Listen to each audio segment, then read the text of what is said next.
Hello, my name is Audrey Covert and I'm a first-year PhD student at Trinity College. Today I'll be presenting a paper entitled They're Burning All the Witches Even If You Aren't One, Accusations of Witchcraft and the Danger of Female Influence. In 1415 or 1416, Pierre of Luxembourg, Count of Saint-Pol, and his wife Marguerite de Balzo celebrated the birth of their first child, a daughter they named Jacquetta. 5 decades later, in 1470, the same child was acquitted of charges of witchcraft by her son-in-law, King Edward IV of England. In the 55 years between these events, Jacquetta of Luxembourg married twice, birthed at least 13 children, rose, fell, and rose again through the ranks of the English nobility, and survived the first half of the conflict known as the Wars of the Roses. This paper will investigate the use of accusations of witchcraft as a socio-political tool to control and silence women through the examination of the career of Jacquetta in the late 15th century. I will argue that the timing and circumstances surrounding these accusations suggest that the primary basis for them was political, particularly in regards to the influence of women. Unlike later centuries, when witch trials occurred across Europe, the accusations made against Jacquetta were still relatively rare, and therefore provide a useful case study for examining the politics of gender in late medieval England. This paper has been developed from a chapter of my master's thesis entitled Negotiating Foreignness, the Social Networks of Jacquetta of Luxembourg, which explored the career of Jacquetta of Luxembourg within the concept of social identity and foreignness.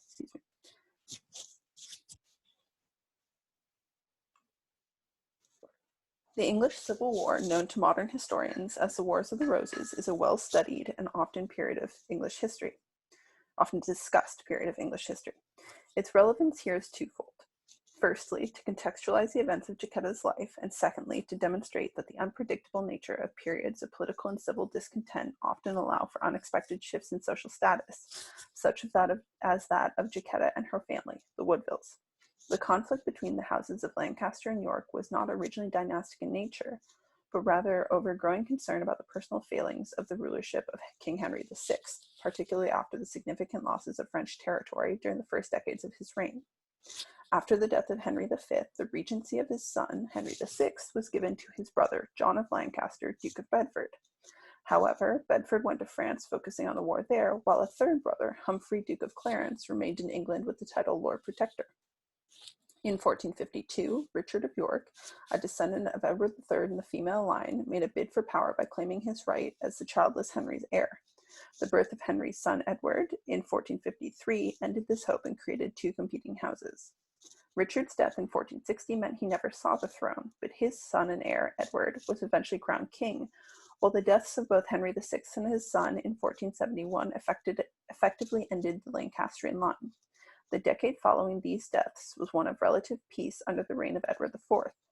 However, the sudden death of Edward in 1483, followed by the usurpation of the throne by his brother Richard III, brought forth a new claimant, Henry Tudor, later King Henry VII, whose marriage to Elizabeth of York, daughter of Edward of York, and his wife Elizabeth Woodville, has traditionally been seen as the unification of the houses of Lancaster and York.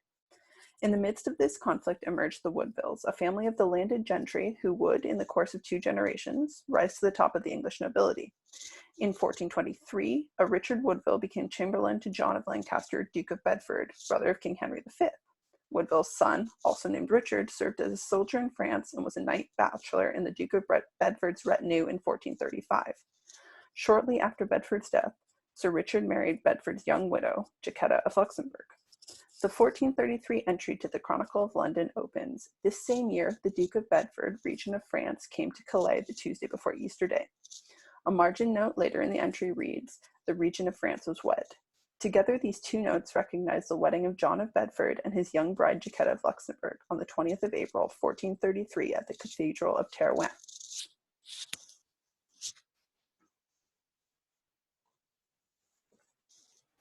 The marriage of Bedford and Jacquetta was made for many reasons, primarily political. Bedford's first wife, Anne, had been sister to Philip of Burgundy, and Anne had died less than 6 months before Bedford's marriage to Jacquetta. Their marriage had been childless, which is likely one of the reasons why Bedford remarried so quickly. The marriage of Bedford and Jacquetta was arranged through the efforts of Jacquetta's uncle, Louis of Luxembourg, who was Bishop of Terouanne, and the Chancellor of France mentioned earlier. Bedford died in Rouen in September 1435, leaving Jacquetta a young widow. The exact date of Jacquetta's marriage to Richard Woodville is unknown, but it certainly occurred before the 23rd of March, 1437, when it appeared in the Parliament rolls and petition from Jacquetta. Richard and Jacquetta's marriage was successful where her previous marriage had not been. While the exact dates of her children are unknown, while the exact birth dates of her children are unknown, Jacquetta gave birth to at least 13 children between 1436 and 1460, the oldest of whom was their daughter, Elizabeth. Very little has been written on Jacquetta or the Woodvilles, and even less of that is exclusively academic in scope. As Susan Higginbottom notes in the introduction to her book, there has not been a nonfiction book that takes in all of the family. Due in part to this situation, myths and unsubstantiated rumors about the Woodville family have flourished virtually unchecked. Higginbottom herself has written primarily fictional novels set during the period of the Wars of the Roses. This paper will still draw a significant amount of background information from her nonfiction work, as it is only one of 2 nonfiction works that focus on the family. And the endnotes and use of primary sources in the book suggest a deeply and widely researched study of the family history. Jacquetta's story is potentially best known for having been the focus of The Lady of the Rivers, a 2011 fiction novel by Philippa Gregory as a companion story to her series, The Cousins' War, which also features Jacquetta as a supporting character. The book series has been made into a 2 mini-series for television by Starz Network, which has been instrumental in propagating some of the stories of Jacquetta and the Woodvilles. As noted above, Higginbottom's book is one of 2 nonfiction works on the Woodvilles. The second is Linda Pidgeon's 2011 PhD thesis entitled The Woodvilles 1066 to 1503, A Reassessment. Her thesis seeks to, quote, establish if there is any truth in the charges of greed and covetousness made against the Woodvilles. However, there are concerns about Pidgeon's biases as well, particularly as she has since been employed by the Richard III Society. Due to the animosity between Elizabeth Woodville and Richard III after Edward IV's death, those who seek to clear the name of Richard III generally do not have positive views of Elizabeth and her family. Even in the primary source material, information on the Woodvilles before 1464 is scarce, and at no time is it abundant for anyone other than Elizabeth. Much of the primary source information has been collected from the Parliament rolls of the reigns of Henry VI, Edward IV, Richard III, and Henry VII. Of this information, much of it is in reference to lands left to Jacquetta after the death of Bedford. Only in the 1460s does other information about the family really begin to appear. The Parliament rolls do contain evidence of the major events in the lives of the Woodvilles, including the marriages of Jacquetta and of Edward and Elizabeth, and the accusations of witchcraft against Jacquetta. The Parliament rolls are most useful in locating the Woodvilles in contemporary events, for determining where and with whom they may have been spending their time and for what purposes. While they allow for establishing the basic parameters of the Woodvilles' lives, with the exception of major events, they don't provide much detail or commentary. While the Woodvilles are not featured heavily in the contemporary chronicles, they do appear at times, usually to recount major life events, in a series of both English and continental chronicles. These chronicles contain much more detail and color than the administrative sources, but are not as consistent in the reporting of events. By stitching together the available pieces, a narrative can be developed of their collective and individual careers, though Jacquetta's is notably more difficult to piece together than those of her husbands and some of her children. When Jacquetta is mentioned, whether in primary or secondary material, it is most often in relation to someone else. She's always a daughter or niece, a wife, a mother, or a grandmother. She's almost never recorded on her own. Jacquetta lived in a tumultuous period, particularly dangerous for anyone intent on gaining and maintaining power, as she and her family were. Through the early years of the military conflict between the Lancastrians and the Yorks, the Woodville family remained loyal to the Lancastrian side, to which both Jacquetta and Richard had natural allies. The shift from Lancastrian to York supporters is one of the more incredible moves made by the Woodvilles. While the Yorks unquestionably needed the Lancastrian supporters to validate and strengthen their reign, that one of the major families, Richard, then Lord Rivers, was described in more than one account as one of the chief Lancastrian men, who had familial ties to the Lancastrian dynasty itself, were welcomed into the fold so easily suggests both the precariousness of the Yorks at this point and the political value of the Woodvilles and their mobility. This mobility stemmed from the fact that neither Jacquetta nor Richard had long histories in the English nobility and were therefore mostly free of long-standing loyalty or family ties.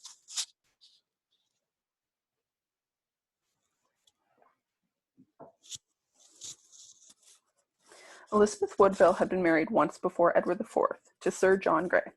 Grey was killed fighting for Lancastrians at the Second Battle of St. Albans in 1461, leaving Elizabeth a widow with two young sons, Thomas and Richard Grey.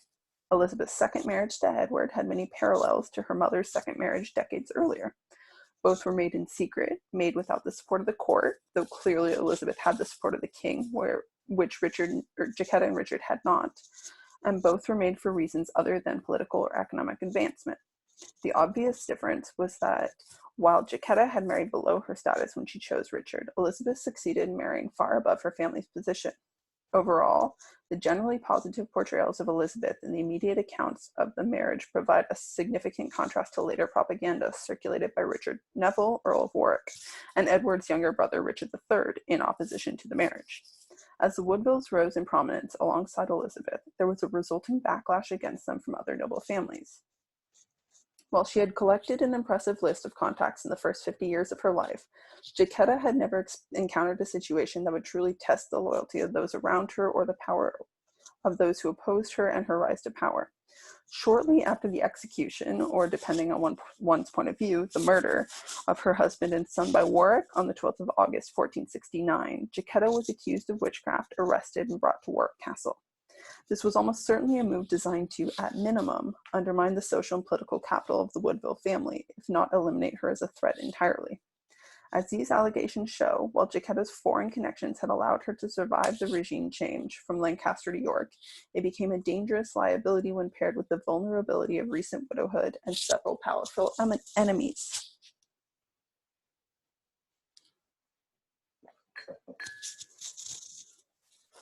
Jacquetta lived just before the period of the great witch hunts of the early modern era, during which thousands of so-called witches, most of whom were women, were executed across Western Europe. The movement was sparked by the dissemination of ideas of sorcery and devil worship, as can be found in the 1487 Malleus Maleficarum, a widely read German handbook which developed a legal and theological theory to be used in the extermination of witches. The beliefs expounded in the Malleus Maleficarum were not new, but rather a codification of pre-existing opinions regarding witchcraft. Ideas of magic, both benevolent and malicious, had existed throughout the medieval period, but the fully developed concept of witchcraft only emerged in the 15th century. With this development, forms of good magic, often labeled white magic, and consisting of healing potions or spells, became subsumed under one general term, which was synonymous and malicious, or black magic, and eventually would be seen as heresy. Much of the literature on medieval witchcraft is concerned with the increasingly gendered nature of the crime, which is predominantly, though not exclusively, applied to women during the early modern period. In what was described by Christina Larner as the criminalization of women. Many of these explanations center on power struggles, either between women or between women and men, in a drive to exercise greater societal control.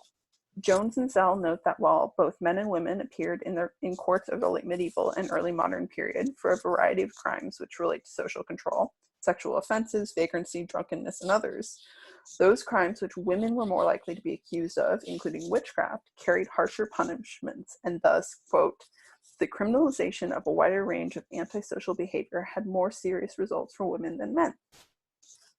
Witchcraft was also seen as a way for the powerless to gain power. Women found in magic a power that they could wield. In this view, accusations from other women can be seen as struggles for control of female-dominated spaces, and those by men as attempts to extend the reach of the patriarchal power to those women perceived to be outside of it.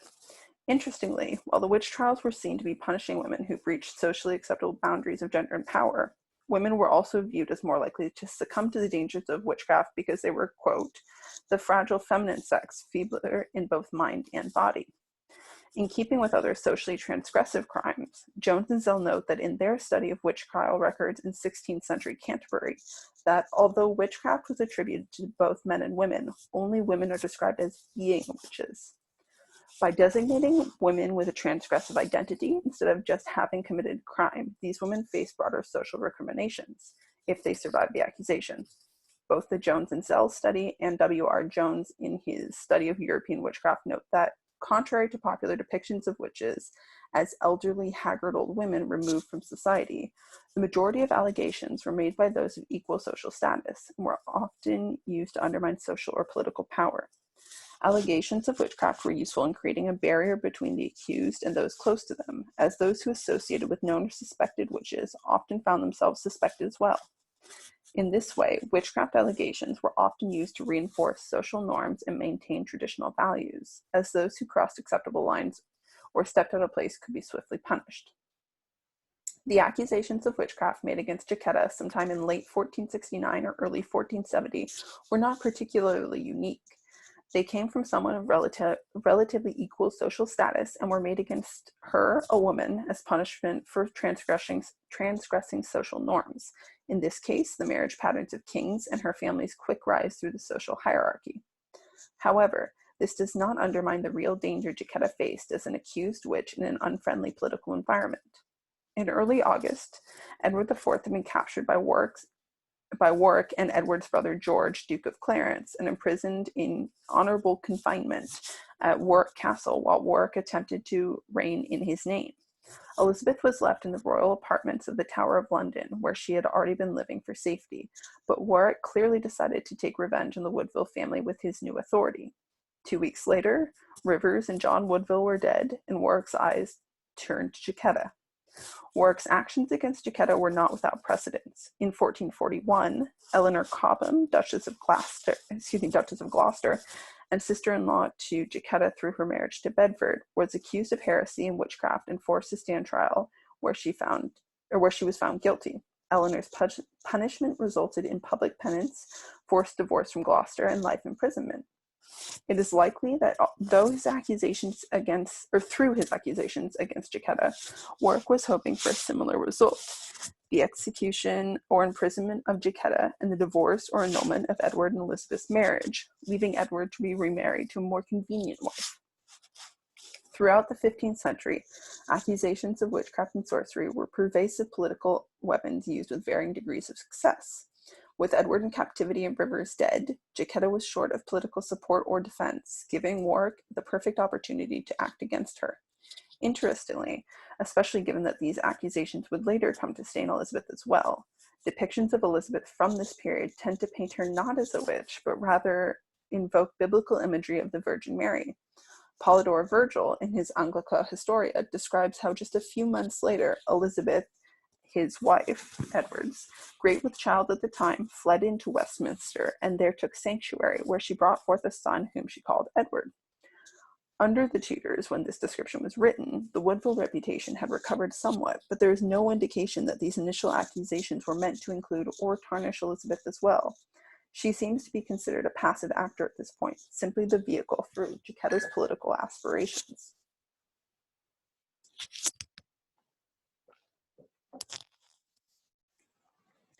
The accusations against Jacquetta are only recorded once, in the patent rolls for the year 1470, when she was acquitted of the charges. In it, quote, "The Duchess Jacquetta complains that Thomas Wake, Esquire, in the time of the late trouble, caused her to be brought in common noise and slander of witchcraft throughout a great part of the realm."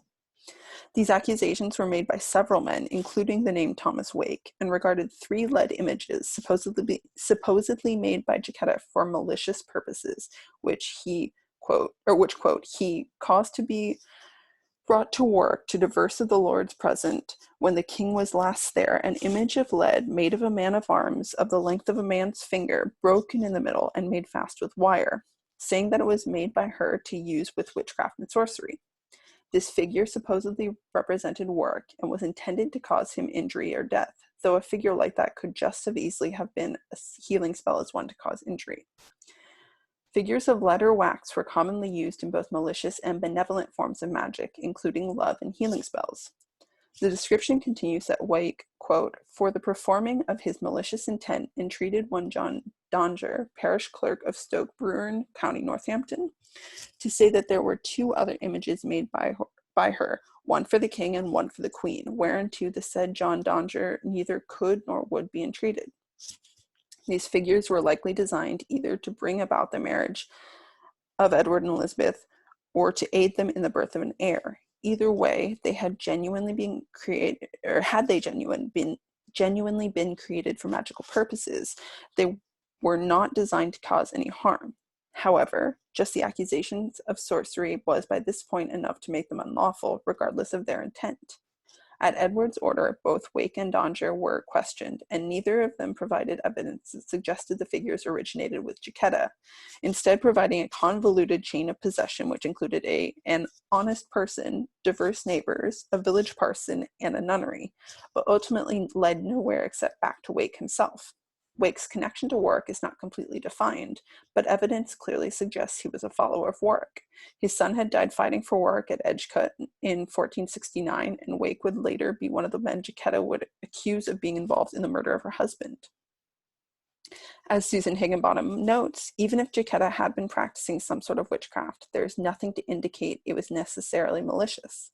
That said, there is no evidence anywhere except for the claims made by men following Warwick, none of whom were even willing to testify at trial, that either Jacquetta or Elizabeth ever engaged in any form of witchcraft.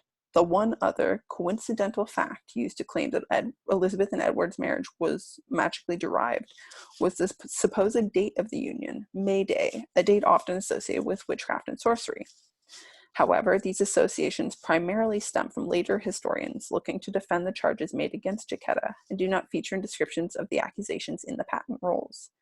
The accusations of witchcraft against Jacquetta, and sometimes Elizabeth as well, have featured much of the popular history surrounding the Woodvilles and the Wars of the Roses, and, when paired with the rather fairy tale-like story that surrounds the meeting and marriage of Edward and Elizabeth, the date of May 1st, and the non-contemporaneous development of a mythical origin story for Jacquetta's family involving the water spirit Melusine, the legend of the union derived from witchcraft has found strong purchase. However, as noted earlier, there is no evidence that Jacquetta was attempting any form of magic or sorcery, and, as far as can be found, this is the first time Jacquetta or the St. Paul family is associated with sorcery or magic. Moreover, later scholars have argued, on the basis of Edward's recorded movements, that the marriage more likely occurred on April 30th, not May 1st, eliminating even that coincidental evidence. The charges had potential political fallout other than simply removing Jacquetta and Elizabeth from the political arena and returning Warwick to his former prominence. If Edward and Elizabeth's marriage had been annulled or resulted in a forced divorce, their children would almost certainly have been disinherited as well. Until and unless Edward had gotten remarried and had more children, the heir presumptive to the throne would have been his younger brother George, Duke of Clarence, who had married Warwick's older daughter Isabel in 1469, and had shown strong loyalty to Warwick in the years since Edward's accession. Thus, even if Warwick's relationship with Edward was never repaired, and one has to assume Edward would not appreciate his marriage being associated with sorcery or the resulting fallout, with one move, Warwick may have been able to rid himself both of his most persistent political enemies and position himself to become father of the next Queen of England. At its core, the medieval concern over witchcraft was primarily due to the perceived heresy of the act. Gaining access to the powers to practice witchcraft was thought to require the rejection of Christ and the Church, promising loyalty instead to the devil. While Jacquetta was not expressly accused of heresy, Warwick may have been suggesting a deeper question regarding her loyalty. If she could not maintain her loyalty to God and the Church, how could it be assumed that she would stay loyal to her king? Given that the Woodvilles had been plagued with whispers questioning their loyalty since the ascent of Edward due to their previous associations with the Lancastrians, it would not have taken much to encourage the idea of Jacquetta being not just a heretical witch, but a treasonous one as well. This returns to the point made above about the labeling of women accused of transgressive acts as transgressive themselves. Here, Warwick is building on Jacquetta's foreignness to fortify his accusations. Social foreignness resulted in a position of social outcasts, those without strong social networks or support. Jacquetta's foreignness already placed her in a position of having fewer supporters than if her family had been English, and her widowhood had robbed her of one of the main forms of support. Accusing her of witchcraft, and therefore making her not just foreign, but also transgressive, and, if not acquitted, heretical, could only serve to weaken those links she had left. Given that the accusation of witchcraft alone could have a damaging effect on the reputation of a medieval woman, the question then becomes, why accuse Jacquetta of witchcraft rather than Elizabeth? With no real evidence other than the accounts of men in his employ, Warwick easily could have had them accused her instead. With the trial of the Duchess of Gloucester as a guide, presumably it would have been easier to simply eliminate Elizabeth herself, rather than go through the two-step process of first eliminating Jacquetta. With Elizabeth gone, the rest of the Woodville family would have faded to obscurity, or maybe, more likely, rejoined the Lancastrian cause, possibly returning Warwick to his former place of prominence in Edward's circle. The biggest difference between Jacquetta and Elizabeth was their birth. Jacquetta was foreign-born with family connections on the continent, but few in England, and fewer still who were Yorkists. In contrast, Elizabeth was English-born, and while that had been a problem for much of the nobility, overall she seems to have been fairly well-liked as a queen. Additionally, Warwick's eventual goal by this time appears to have been a daughter on the throne. As previously mentioned, Warwick's older daughter Isabel was married to George, the York heir presumptive. Warwick's younger daughter, Anne, married Henry VI and Margaret of Anjou's son, Edward of Lancaster, in late 1470. Around the same time, the accusations against Jacquetta were made. If Edward vacated the throne, either in death or in abdication, Warwick was well placed to become father of the Queen through both the York and Lancastrian claimants. With this goal in mind, it suited Warwick to downplay the issues with Elizabeth, an English queen, which either of his daughters would be as well, and problematize the foreign-born nature of Jacquetta instead.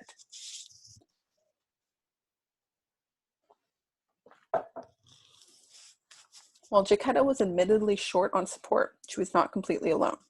Her primary form of support continued to stem from the gratitude of the City of London after her efforts to prevent an attack there by Margaret of Anjou years before. After the accusations against her emerged, Jacquetta wrote to the Mayor of London, who interceded on her behalf. By January 1470, Edward had been freed of his imprisonment, and without any real evidence against her, acquitted Jacquetta of all charges. In the Great Council on 19th January last, she was cleared of the said slander, wherefore she prays that the same may be enacted of record. Jacquetta, in her recorded response to the accusations, stated that she truly believed in God according to the faith of the Holy Church as a true Christian woman ought to do, which supports the idea that there was real danger of the heretical implication of the accusations. Jacquetta's foreignness had been an asset at times of her career, but 1469 to 70 was not one of those times. As a newly widowed woman whose strongest support, in the form of Edward and Elizabeth, had been temporarily debilitated, and whose strongest enemy, Warwick, was in power, she was in a precarious position. The accusations of witchcraft which were made against her combined her foreignness as a non-English-born person and as a widow to attempt to punish her for her transgressive crimes against social norms, climbing with her family too high and too quickly through the ranks of English society. Jacquetta survived the 1469 accusations of witchcraft and lived another 2 years before dying on the 30th of May, 1472, in her late 50s. Little is known about her death or burial, and her will has not survived, but nothing indicates that she died of anything other than natural causes. At the time of her death, Edward had defeated yet another rebellion under Warwick and Margaret of Anjou, resulting in Warwick's death at the Battle of Barnet and the virtual end of the Lancastrian resistance at the Battle of Tewkesbury, both in 1471. Jacquetta's daughter was solidly reigning as Queen of England, and she had 5 royal grandchildren, including 2 princes, to inherit the throne. After decades fighting to preserve her family's future, this future finally looked stable at the time of her death. Unfortunately for Elizabeth and her children, Jacquetta's legacy and social identity outlived her, creating further problems later.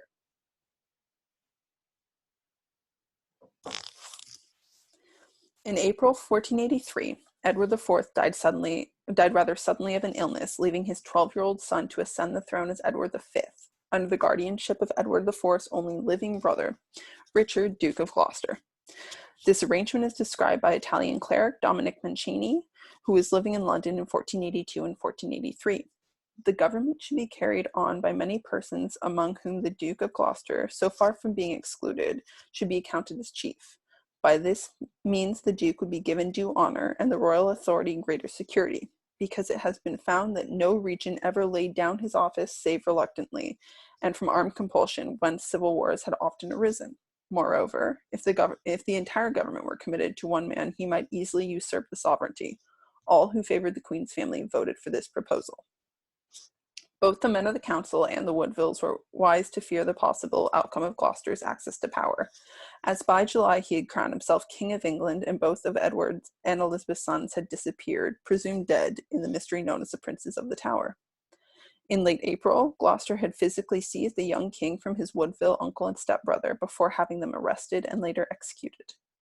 Recognizing the potential danger to herself and her children, including Edward V's younger brother, also named Richard, Duke of York, Elizabeth once again retreated to sanctuary at Westminster Abbey. Formally, Gloucester continued making plans for the king's coronation. On June 16th, his soldiers surrounded Westminster, and he persuaded Elizabeth to hand over York, arguing that Edward could not be crowned without his brother present. The coronation was scheduled for June 22nd. 2 days before, Gloucester finally revealed his plans, stating that Edward and Elizabeth's marriage was invalid, their children illegitimate, and that he was heir to the throne. Gloucester based the illegitimacy of Edward and Elizabeth's marriage on 2 factors. The first of these was the supposed pre-contract marriage arrangement between Edward and a woman named Eleanor Butler, which predated his marriage to Elizabeth. Quote, the said King Edward was and stood married and troth-plight to one Dame Eleanor Butler, daughter of the Duke of Shrewsbury, with whom the said King Edward had made a pre-contract of matrimony long before he made the pretended marriage with the said Elizabeth Grey. It appeareth evidently that the said King Edward during his life and the said Elizabeth lived together sinfully and damnably in adultery against the laws of God. Given Edward's reputation with women and the story of his and Elizabeth's marriage, the story is certainly plausible, but there is no evidence other than Richard III's word that the pre-contract ever took place.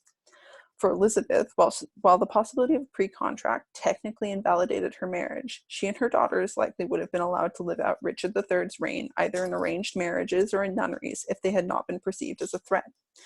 However, Richard III clearly viewed Elizabeth as a threat that would not disappear, even if she was removed from society, and so he went one step further, reviving the accusations of witchcraft from over 10 years earlier, and extending them to include Elizabeth as well. In doing so, not only was Elizabeth's marriage invalid because Edward was already promised, but it was also tarnished by sorcery. In Parliament in January 1484, a document known as the Titulus Regius was presented, in which the Lords of England officially presented the legal basis for Richard III to have become king the year before. It claims that during the reign of King Edward IV, late deceased, after the ingracious feigned marriage, as all England has reason to say, made between the said King Edward and Elizabeth, once the wife of Sir John Grey, Knight, lately and for many years previously calling herself Queen of England, the order of all politic rule was perverted, the laws of God and of God's church, and also the laws of nature and of England, and also its laudable customs and liberties. Continuing, it blames these troubles on how, quote, the said feigned marriage between the above-mentioned King Edward and Elizabeth Grey was presumptuously made without the knowledge and assent of the lords of this land, and also by sorcery and witchcraft committed by the said Elizabeth and her mother Jacquetta, Duchess of Bedford, as is the common opinion of the people and the public voice and the fame throughout this land, and as can be adequately proved hereafter at a convenient time and place, if thought necessary. The Titulus Regius strengthens its case by including the story of Eleanor Butler and by mentioning the secret nature of the marriage in which no one witnessed the marriage except those in the employ of the Woodvilles. The section finishes with the explicit delegitimation of the children. Quote, it clearly appears and follows that all the issue and children of the said King Edward are bastards and unable to inherit or claim anything by inheritance by the law and custom of England. As a foreigner who had spent much of her life removed from society before her daughter's ascension as queen, Jacquetta was a relatively easy mark for the accusations of witchcraft leveled against her. Elizabeth was harder to accuse, as an English-born queen with supporters around her. In order to successfully defend his usurpation of his nephew's throne and the social elimination of the Woodvilles, Richard III had to not only claim adultery, but also had to invoke Jacquetta in order to stain Elizabeth by association. Richard III had successfully inherited the mantle of anti-Woodville propaganda and extended it to suit his own purposes.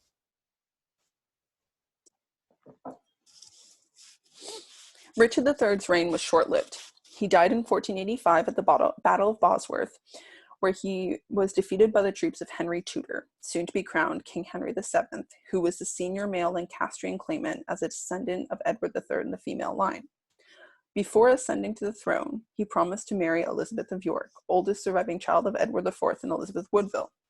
Once crowned, he repealed the Titulus Regius, re-legitimating his bride and her siblings, though their betrothal had provided implied legitimacy anyway. The marriage of Henry Tudor and Elizabeth of York united the warring families of Lancaster and York, ending decades of civil war. Jacquetta and Elizabeth Woodville had each been accused of witchcraft and survived these accusations, with each eventually dying of natural causes as the mother of a queen. In the end, Jacquetta's foreign status became irrelevant once it was no longer a useful political tool for the enemies of the family, and the successive Queen Elizabeths were known as English queens, a fairly unique identity in the history of the queen consorts of England. However, despite the long-term success of the descendants of Jacquetta of Luxembourg, accusing her of witchcraft proved to be politically advantageous to her opponents, and the legacy of these accusations remained powerful even after her death.